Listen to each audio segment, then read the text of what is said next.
comes the rain again. A little dry spell was short-lived, was about an hour.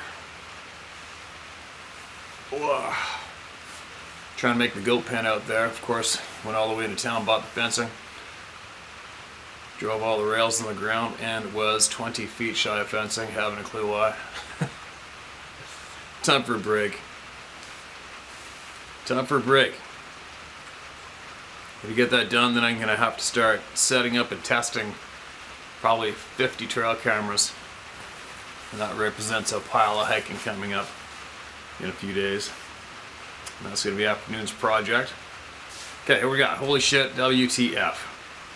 The world is not what it appears. Most people ignore or are unwilling to see until someone is open to it. Children are the exception. They see it just as it is. This changes as they adjust their outlook to be more adult appropriate. Adults fear what they once understood as children to be simply the world. I had many experiences, but this is one of my first. This happened in May of '93 in a small town of Kansas. The morning started like any other, beautiful and sunny. I just got my first bike and learned how to ride. And once riding, I wouldn't stop until the porch lights came on. Mid-afternoon, the sky became so dark, I couldn't distinguish noon from midnight. It started to rain.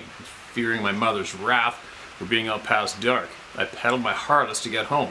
Porch lights came on for other children to get home, and I knew mine would be on as well. The lightning charged the air all around me before cracking through the air and booming. Then the town went dark, completely dark. The way home was only lighted by the lightning. This all happened within 10 minutes of the sky going ultimately midnight dark. Then just a block from my house, it hit me like a brick wall. A sense of dread, like my life number was being called. And there was nothing left to do but take in the moment. I stopped my bike in the middle of the street and just stood there, not moving. The houses on the far side of my house remained black during the lightning, then were illuminated. The black, then black again, as if something was blocking the light. Now focused on what was causing this, 5 pairs of glowing eyes all looked at me. I was frozen stiff in all sense of the word. I couldn't move. I could see the lightning lit up the stop sign in front of my house, and it didn't come close to the height of the eyes that were staring at me. My only thoughts running through my head was, holy shit, the great owl is real. For reference, it's the owl from The Secret of Nim, N-I-M-H. It took me a moment to realize it had arms and not wings, and fur, not feathers. The biggest one and I just stared at each other as the smaller ones moved past and out of town. He and the others looked more scared of me than me of them, and as one walked past him, she grabbed his arm and I could feel a calming vibe. He didn't stop staring, but the one that grabbed him was holding a smaller one, and she looked at me the way a mother does to a child. The big one dropped his head and followed the others out of town. As soon as his gaze dropped is when I realized that I hadn't heard the thunder and lightning strikes, just seeing by now almost constant strobing lightning. The sounds of the storm came back in an instant, and with it complete and utter terror, I dropped my bike, peed my pants, and ran to the neighbor's house, banging on their door, wailing in terror. I didn't tell the neighbor what I had just experienced and said the storm scared me, and they walked me home. After the storm calmed and I had calmed down a bit, I was struck by another horror. I had left my bike in the middle of the road and thought how pissed off my mother would be if it was to get run over by a car. I told my sister, and she snuck outside to get my bike. She came in almost as fast as she went out and said it was on the front lawn. Thinking the neighbor happened to see it and brought it home for me, I went over the next day and thanked them for getting my bike home, and they said they didn't know I was on the bike and didn't bring it home. I saw the giants walk out of town, but they certainly didn't leave the area. My family and I visited relatives during the flood of '93, and I thought it was safer, but I was wrong. Natural disasters affect not just us, but every creature in nature. Thank you, Steve, for allowing us a place to be able to get our experiences out. It's a huge comfort to know that I'm not the only one. All right. I'm so glad that it gave you some comfort. And it sounds like you might have a few more tidbits of knowledge hanging in there that maybe someone may possibly benefit from hearing. If you'd like to share more, the door's wide open, all right? And if not, that's understandable too. But thank you so much for making that share, everybody. Here's another one, my encounter. Hello Steve, hope you're well. Here's my story. My mom and I were horseback riding mid-morning during fall in northern Wisconsin. We're probably 10 miles from the parking lot, deep in the public woods, from the rustic trailhead where our campsite was. Following along the winding trail, quietly enjoying the sounds of nature, leaves crunching and flipping under the horse's feet, the caw of blue jays, and the sun peeking through the trees, everything seemed normal. It wasn't extremely wooded ahead, as loggers did some cutting in the area this past winter. A section near the edge of the swamp untouched. As we started around the bend in the trail, it hit me, with moderate breeze blowing in our direction. The smells of fall were suddenly met by a pungent Doritos, wet dog, dirty boot, teenagers' BO and urine mixed kind of stench hit my nostrils. I was about to ask my mom if she could smell that when the fear I felt through my saddle chilled me to the bone. All the hairs of my body raised as my horse stopped dead still, head up, ears forward, and his heart racing. I could literally feel every beat through the saddle. Both horses never stopped like that before, and were in such fear they stood like statues. At that point, the trail was large enough we were pretty much side by side, looking, searching to see what they saw. Then our eyes met, and what they were looking at. Just into the trees at the edge of the swamp, maybe 50 to 75 yards, a dark, hairy animal with its back on a tree, upright, moving slightly back and forth as if it had an itch or marking its territory. It turned to face us. I could see long arms, and it had a large stomach as if pregnant, and a human-like face, at which our horses turned and bolted back in the direction we had just came. We barely stayed in our saddles as they flew in a gear at which we never knew was possible. What seemed like forever, we finally got back to camp. We hadn't said a word until then. What the hell was that? I asked. My mom claiming it was a bear, but knew it wasn't. No bear in Wisconsin was that big. The wide, broad shoulders and human-like face told me otherwise. I, being around 16 at the time, 20 plus years ago, who had basically grew up in the woods, knew. I could see it in her eyes too. A look of, what the F was that? We then started debating if we should pack up and leave and warn the other campers. Knowing we'd never be believed, my mom simply told them the area where it was and claimed it to be a bear. We packed up and headed home. That's my encounter with the reigning champion of hide and seek. Hope you continue to report people's stories, and that someone will get concrete evidence of their existence. Until then, God bless you and be safe out there. You can share if you like. Thanks, Melissa. Melissa, thanks for that. We don't hear too many people being on horseback and having eye-to-eye experience of those things. I know I haven't, and I'm sure a lot of people out there right now are wondering if I've had any scary encounters while being on horseback, because I've basically been riding horses in remote everywhere forever. And to answer that question, the horses up north are not scared of bears. I haven't a clue why. I have literally been close enough to spit on a grizzly cub. It's in a video I put on a couple years back. And the horses, we were downwind from the sow that came out of the trail as well in front of the cub, which was right at my feet. And I was on macaroni. He didn't even give me a warning. He's like, whatever, there's a couple grizzly bears. That's just how the horses react to them. They don't really care too much about bears. But the only time I've had when I do notice the bears or the horses are freaking out, like, freaking out, blowing ears up. And it's always, and you can't see what's on the trail ahead, I already know it's a moose. Every time it's a moose. And reason being, it sounds kind of funny, but the rutting bull moose try to mount everything, including the horses. We've had rutting bull moose in the middle of nowhere following our pack horse behind us as we lead it, trying to climb on us back. So I have a feeling that the horses potentially get harassed by moose during the night more often than they let us know. And that's why they get alarmed when they smell moose on the trail. But other than that, I've never had anything absolutely spook me on horseback. And you mentioned concrete proof. Some may disagree with me, but the concrete proof is in the eyewitness testimony. It's done. It's been done. The eyewitness testimony has been flat out laid down hundreds of thousands of times now across the board. Not only my channel, but across the board. It's got to be hundreds of thousands of eyewitnesses, right? In any court of law today, that's admissible. So there you go. the concrete evidence is in. We've got DNA, photos, footprints, dermal ridges, but most importantly, the testimonies from all of you, which counts. Anyway, thanks for that share, Melissa. Absolutely appreciate it. And like I said, and say to everyone all the time, if you come across any knowledge at all that you feel will add to missing puzzle pieces for all of us, please get it in, all right? Be safe out there. The laying hens are running around the yard. I guess I'm not the big bad man anymore after offing all the roosters the other day. Title, Punch My Ticket. Steve, my name is D. I'm in northern Utah. I grew up here in a small farming ranching community. My brother and I spent every day outside working alongside our grandfather, most summer nights sleeping in a field waiting on the water. Our grandfather would tell us stories, mostly fiction, but when being serious, he would tell us to pay attention. We knew he was about to teach us something.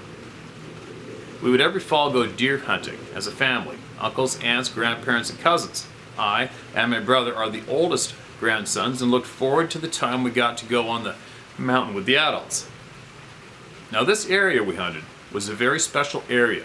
It is in the very northwest part of Utah, almost in direct line with some other unusual places. Skinwalker Ranch, Skull Valley, and the Devil's Playground, and City of the Rocks, to mention just a few.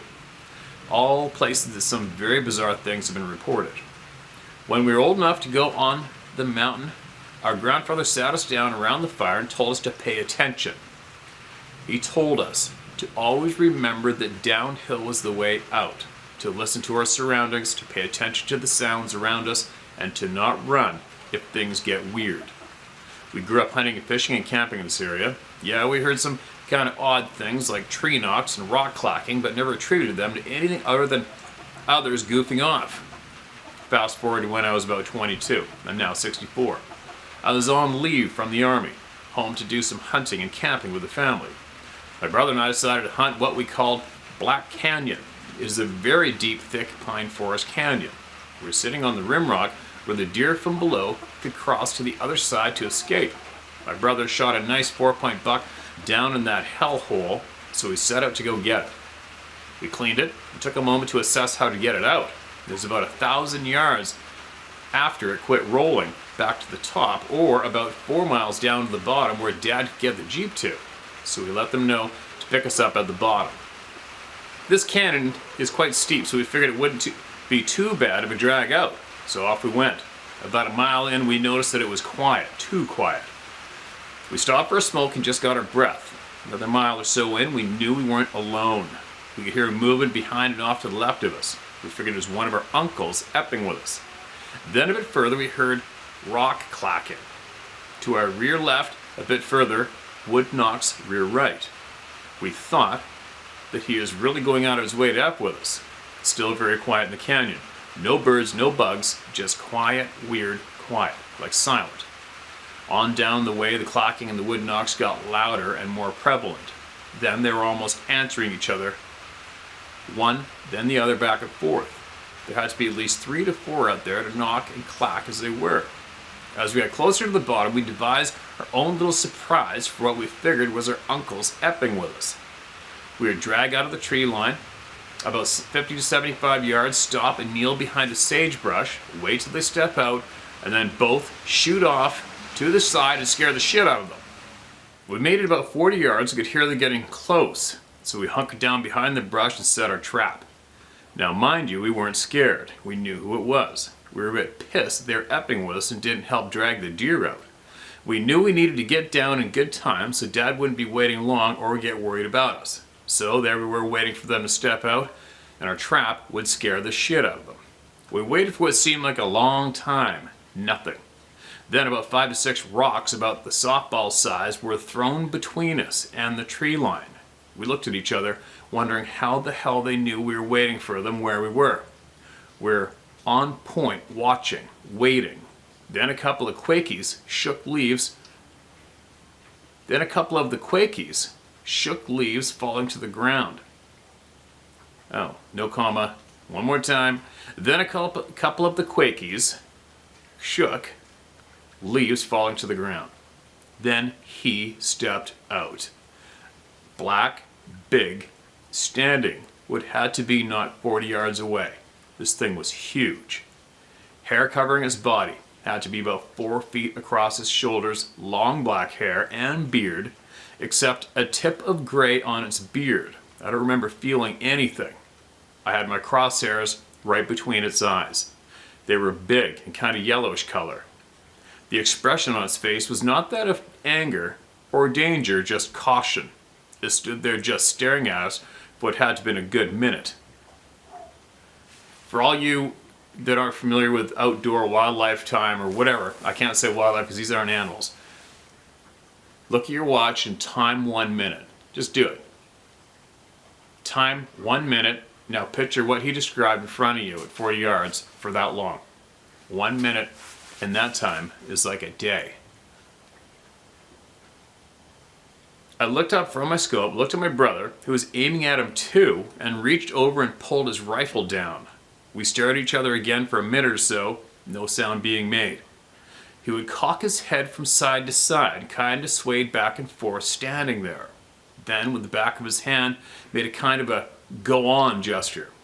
You know, that kind of a flick of the wrist, go away gesture. Then turns and walked back into the tree line and was gone. We heard what had to have been 4 or 5 moving away. My brother and I looked at each other and couldn't get words out. We sat there for a bit till he said, "Let's get the hell out of here." We never spoke about any of this to our family. My brother won't talk about it, so I'm telling you. I'm glad I found your app. Keep up the good fight, as it is good to talk about things. This was the first of 3 different encounters I have had. I hope I hear you read at some time. I hope that it may help someone to feel good to talk things out. Through my experiences, I've seen the real shitty evil side of humanity. We're a pretty fucked up group. We rape, kill, and pillage our own kind. We, as you say, need to stand together as brothers and sisters against the evil in this world. Anyway, thanks, Steve. You help a lot of people. Keep your head down and on a swivel. Mind your 6, D, Northern Utah. P.S. If you ever get down this way, look me up. The coffee's always on. Sometime I'll relate the other encounters I've had. Okay, D, thanks for that, man. And your email is exactly what we're after, all right? We need more and more of you to come forward and get the shit out. Good work for you being brave enough to do that, all right? And make sure, just do it. Just copy this YouTube video and send it to your brother, all right? Just send it over to him, and he can read that just so that he knows he's not alone as well, all right? This is obviously a great way for people to realize they're not alone, okay? And hopefully he can learn to talk about it, possibly get that out. It causes cancer. Keeping shit inside of you that upsets you and keeping it hidden, it's just, you might as well have a little cancer cell in a pill, swallow it and hide it down here in your gut somewhere for the rest of your life. Wait for it to spill over to something. It's not good.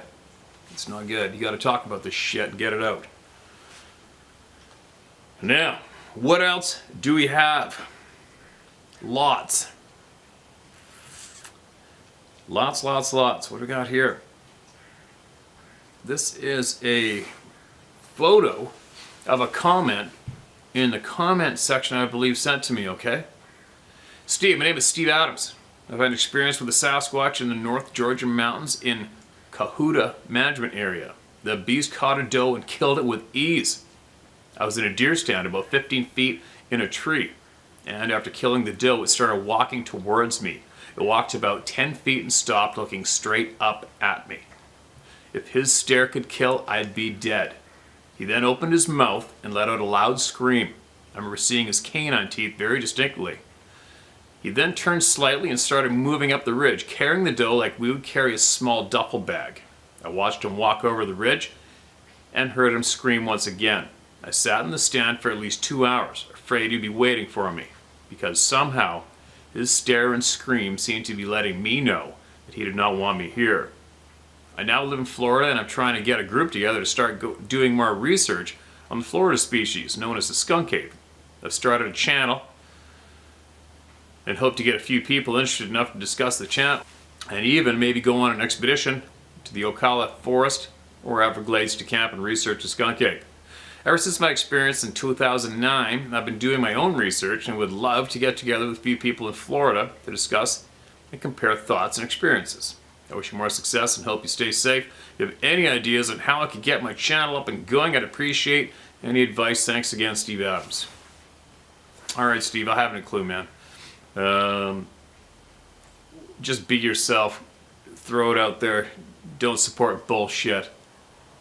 And give every single person that wants to talk a platform to speak openly. Every single word for word. That's what you do. You treat everybody with respect no matter what. And don't try to control anyone or anything. That's all I know. That's all I know, man. I'm not a professional YouTube page or anything page creator. It is what it is. If there's knowledge, people are going to come and they're going to soak it up and they're going to add to it. That's all there is to it.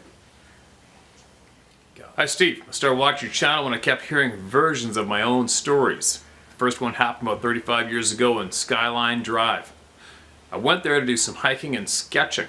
I started down a trail right across the road from a visitor's center. It was supposed to come to a waterfall in 2.5 miles.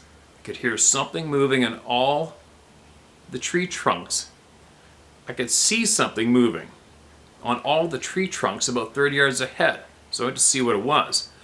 There was a group of trees whose trunks were covered by monarch butterflies. I thought, how lucky am I to get to see this? They must have just broken out of their sacks. I can't remember what they're called. Cocoons. And were drying their wings. Then I noticed a small herd of doe and fawns down on the gully on my left. Stopped walking because I didn't want to scare them. Then there was an extraordinarily loud crack. I jumped. The deer jumped. We looked at each other and then looked uphill where the crack had come from. There was no other sound. The deer trotted off and I suddenly felt like going down this trail on my own was a bad idea. As much as I wanted to go to the waterfall, I also felt I needed to leave in a hurry, which I did. It's still the most interesting 5 minutes I ever spent in the woods. After about 15 years later, I moved into a small cabin maybe 10 miles from Skyline Drive in a place called Linden. My 15-year-old daughter was staying with me, and one morning we woke up to some horrible blood-curdling screaming. My daughter looked scared and asked, "What is that, Mom?" I told her I don't know. I've never heard anything like that before or since. Just listening to your channel, those 5 minutes are a little more interesting, and I hope to never hear screaming like that again. I still want to hike to that waterfall, but I won't go alone. I'm sharing because I heard another guy share about that area, and as he said, you really don't hear Sasquatch stories around there. So I want him to know he's not alone. Dodie Early. You can share my name if you want. Dodie, thanks for that. Appreciate it. Appreciate you taking note of somebody else. Somebody else having something happen close to there. That's exactly what we're doing here, all right? Reaching out to people in your area and giving them the confidence to share or letting them know that they're not the only one, right? Okay, see, I gotta go through, I got a bunch of red ones, and then I'll add more in here, which stacks on top of the red ones. And then I'll read through a bunch of those, not quite get through them. And they'll get marked as red, and so it's not consistently red, red, red, red, red. It'll be red, red, red, red, then 5 or 6 not red, and then red, red, red, red again, so I gotta scroll through here. Alright, mark this is red. This is called 1988 Alpha Meeting, Camp Chawanaki. Alpha Meeting, this ought to be interesting. Hi Steve, today is August 3rd, 2021. Thanks in advance. This has been told to 3 people, but only recently. It can be shared completely. I left my home in Lions Bay, BC before dawn on July 1st long weekend. It was 1988. I just broken my 1988 Jeep Wrangler YJ. Traveling Highway 15 to the 99, I exited 168 to head up to a seminar at Boy Scout Camp Chawanaki, Shaver Lake, Sierra Mountain Park. Once I left the main highway system, I traveled up the rustic, under-construction road in the pitch dark. There were no cell phones then, so it was a map book and a flashlight system for navigation. I crossed a rugged one-lane bridge into the camp about 2 a.m. One light was on in front of the registration building. It was dead silent. Not a soul was awake. I was getting cold in the high Sierra altitude, so I got out of my vehicle, put the top up, inserted the plastic side windows and the half doors, locked the tailgate, passenger door, and my door. I then backed up 3 parking lots into the dark so I could sleep. I knew folks would be up in a couple of hours for pre-dawn meditation. I'd recently returned from the Himalayas and was the main speaker at the seminar. I put my pillow against the roll bar and rested my head against the zippered plastic window. Before dozing off, I heard what sounded like the end of a typical club or bar letting out patrons, yelling, screaming, music, loud bashing noises, just the general mayhem of celebrating. I remember thinking it was funny and ironic. These would be our neighbors for the next 5 days. I was asleep in seconds. I woke in a state of sheer terror. There was a human face touching mine on the other side of the plastic window. At first I thought it was a giant homeless man. He had a white and gray beard, a charcoal-colored face. I said hello. He smiled, had regular teeth, white and gray long hair. I could smell a clean odor like after being in a natural hot spring. His face took up the size of my whole window. He was leaning over to his left looking in. His eyes turned on an ultra-high frequency red spectrum of light which illuminated the whole area. I was terrified, thinking I was about to die. Mr. Alpha then stood back from my window. He was easily twice my height and then some. I calculated him to be 14 feet tall and 6 or more feet wide. Holy shit. He was covered in dark gray hair and human hands and was enormous. He picked up the driver's side of my Jeep like it was a Tonka toy and held it so high I was sure he was going to flip it over on his top. I tried to scream but couldn't. I glanced at the passenger mirror to see if I could survive a rollover, and then I saw 2 more, about 8-foot cinnamon hair colored of these people. They were lit up in the ultra-red spectrum from the Alpha. Now I heard music, women's voices, things bashing in the remote forest surrounding the parking lot. I started praying that my death would be fast. I was frozen in fear, shaking, and completely went into meditation. I had always been fearless up until that moment. Mr. Alpha released his grip. My Jeep bounced down violently on the new parking lot. He then walked to the front of my Jeep and looked straight into my eyes. He smiled. All the commotion stopped and it was dead silent. In a mere second, he disappeared. In a flash, reappeared in the forest with 7 others of various sizes. Definite family. It seemed impossible. I was terrified the whole 5 days I was there. My behavior was so outside of my normal self, my colleagues were mystified. The Alpha family watched me for the complete weekend. They never harmed me and read my intentions like a book. Upon leaving the camp, which in those days was very rustic, traffic was slow moving through the construction on the mountain roads. I was about 40 miles down the road, stopped in traffic, feeling relieved. I looked out the passenger window, and there was the complete family up on the bank watching me. I then realized their collective consciousness, which we all possess, what you call sixth sense, had let them read my intentions completely. I was given self-realization, which has 11 levels achievable while in India. One of the levels is frequency and vibration we humans call cloaking or invisibility. Since that encounter, I've had many experiences, some favorable, some not so much. They are humanoids and have families. Respect goes a long way with everything in the universe. Thanks for letting me share. I'll be 73 this fall. I've pretty well always lived on the edge of towns or in the woods. I think it's comical that this year, 2021, I heard the Sierra sounds on The Hunted, and sure enough I thought it was a party when I first encountered the Alpha family. The Himalayas have the Vedic stories of Yeti. We are all connected. All the best to you and yours, Vernon Wills. Vernon, that is one hell of a share. One hell of an experience.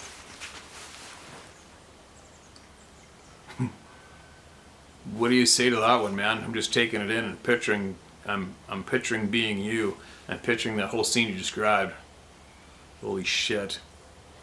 One note when you mentioned Lions Bay, if you look straight across, Lions Bay, straight across, yeah, almost straight across.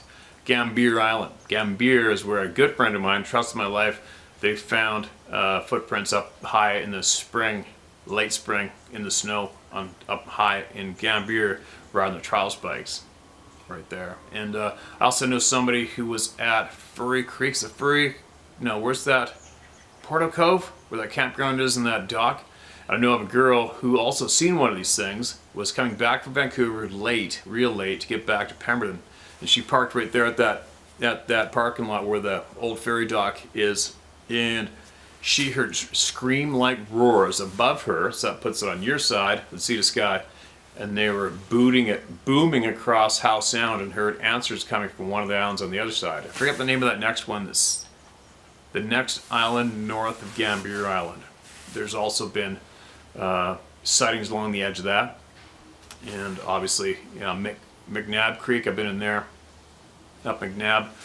Also know of other people from Seashelt found footprints in McNabb, and also know of other elk hunters who've seen one in a slide, walked across a slide at the head of McNabb Creek. Anyways, I'm babbling. Just saying, there's no shortage right around Lions Bay, right? Oh, and Whistler Search and Rescue were looking for somebody in that triangle between Whistler, North Van, and Squamish, and they sent me photographs of footprints they found up top above you, up there. Anyway, more babbling. That is one hell of a friggin' crazy experience, man. What do you even say to that one? I guess one thing we can say is take from it what you will or leave it. It's another brave person coming forward and sharing their experience. And do with it as you will, or not. Right? Said no flat earther. See you guys tomorrow.